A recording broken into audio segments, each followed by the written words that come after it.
Hello students, आज हम हिंदी साहित्य के पाठ 9 सच का इनाम पाठ का अध्ययन करेंगे। इस पाठ में हम गोपाल कृष्ण गोखले के जीवन से जुड़ी एक घटना को हम देखेंगे। इस घटना से हमें सच बोलने की प्रेरणा मिलेगी। गोपाल कृष्ण गोखले के जीवन के बारे में थोड़ी सी जानकारी आज हम लेंगे। गोपाल कृष्ण गोखले का जन्म 9 मई 1866 ईस्वी को महाराष्ट्र में हुआ था। गोपाल कृष्ण गोखले भारत के स्वतंत्रता सेनानी, समाज सेवी, विचारक एवं सुधारक थे। इन्होंने बहुत ही छोटी अवस्था में उन्होंने अपने आप को देश सेवा के लिए पूर्णतः समर्पित कर दिया। गांधी जी के साथ मिलकर उन्होंने देश की आज़ादी की लड़ाई लड़ी थी। वे एक सच्चे और सीधे इंसान थे। यह पाठ उन्हीं के जीवन की एक प्रेरक घटना है।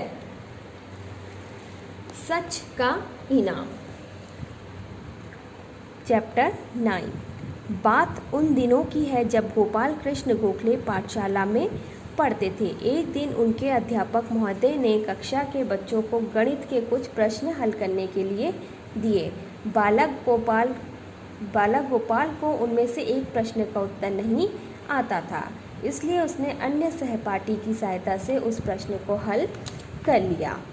ठीक है, तो बात उन दिनों की है जब गोपाल कृष्ण गोखले छोटे थे और स्कूल पढ़ने जाया करते थे।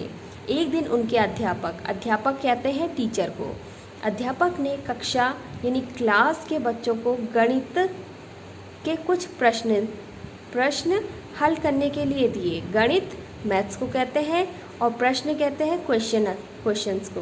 ठीक है, हल करने के लिए दिए। हल करना यानी उनके उत्तर लिखने को कहा और बालक गोपाल को उनमें से एक प्रश्न का उत्तर नहीं आता था। बालक गोपाल को उनमें से एक क्वेश्चन का आंसर नहीं आता था, इसलिए उसने अन्य सहपाठी की सहायता से उस प्रश्न को हल कर दिया। अन्य सहपाठी यानी साथ पढ़ने वाला जैसे फॉर एग्ज़ाम्पल आप लोग स्कूल में जब क्लास में होते हैं तो आपके आसपास आपके सहपाठी होते हैं, है ना। आपके पास आपकी सीट में कोई और दूसरा बच्चा बैठता है, वो उन्हें हम क्या कहते हैं, सहपाठी। ठीक है, तो गोपाल कृष्ण गोखले ने अन्य सहपाठी की सहायता यानी उसकी मदद से उस प्रश्न को हल कर लिया। उस प्रश्न का आंसर उससे पूछकर लिख लिया। जब अध्यापक महोदय ने सब बच्चों की कॉपियाँ जांची तो पाया कि केवल बालक गोपाल ने ही सारे प्रश्नों के सही हल किए थे।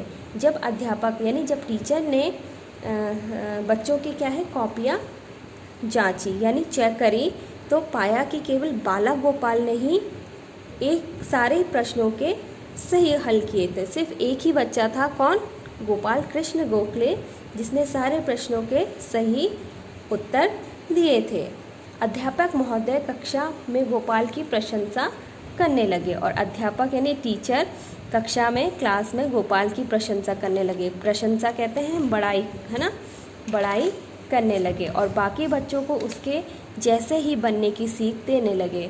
और बाकी क्लास के जितने बच्चे थे उनको भी क्या सीख देने लगे टीचर कि आप लोगों को भी जैसे गोपाल कृष्ण गोखले ने अच्छे से सारे क्वेश्चन के आंसर लिखे वैसे ही आप लोगों को भी करने हैं आगे के लिए। आगे आपको ये सीख लेनी है। लेकिन ये क्या, बालक गोपाल एकदम उठ खड़ा हुआ और एकदम से क्या हुआ, बालक अपनी सीट पे खड़ा हो गया और रोने लगा। क्यों रोने लगा?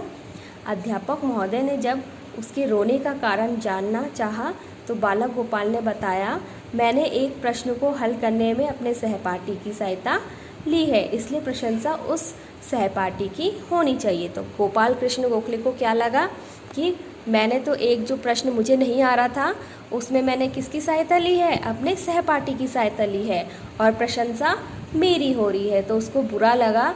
उसने क्या किया, सच कहा। क्या कहा? सच कहा। अध्यापक से क्या कहा कि मैंने जब मुझे एक क्वेश्चन का आंसर नहीं आ रहा था तो मैंने अपने सहपाठी की सहायता से उसका आंसर उससे पूछा। तो प्रशंसा मेरी नहीं होनी चाहिए बल्कि उस सहपाठी की होनी चाहिए जिससे मैंने इसका आंसर पूछा। यह सुनकर अध्यापक महोदय चकित रह गए और इस बात को सुनकर जो टीचर थे वे चकित यानी हैरान रह गए। उन्होंने बालक गोपाल को अपने पास बुलाकर गले से लगा लिया और उसके सिर पर हाथ फेरते हुए उन्होंने कहा, तुमने ईमानदारी और सच्चाई का परिचय दिया है। ये बात सुनकर अध्यापक क्या हो गए, हैरान हो गए कि उसने क्या किया, अपनी जो उसने क्लास में अपने सहपाठी से मदद ली थी उसके बारे में उसने अध्यापक को और सारी क्लास में बता दिया। ये सुनकर अध्यापक महोदय चकित रह गए। उन्होंने बालक गोपाल को अपने पास बुलाकर गले से लगा लिया और उसके सिर पर हाथ फेरते हुए उन्होंने कहा, तुमने ईमानदारी और सच्चाई का परिचय दिया है। कि गोपाल ने क्या कहा, झूठ नहीं बोला बल्कि सच कहा। ठीक है, क्योंकि उसकी प्रशंसा हो रही थी लेकिन उसने क्या किया था, गलत काम किया था कि उसने एक क्वेश्चन का आंसर नहीं आता था, उसने अपनी सहपाठी की सहायता ली थी। ठीक है, तो उसको ये चीज़ बुरी लग रही थी कि मेरी प्रशंसा हो रही जबकि मैंने किसी और की मदद ली है। फिर भी अध्यापक ने उसको क्या किया, प्यार से बुलाकर गले लगा लिया और उसके सिर पर प्यार से हाथ फेरते हुए उन्होंने क्या कहा, तुमने ईमानदारी यानी ऑनेस्टी, सच्चाई, है ना, ईमानदारी और सच्चाई का परिचय दिया है। तुमने झूठ ना बोलकर बल्कि सच कहा है।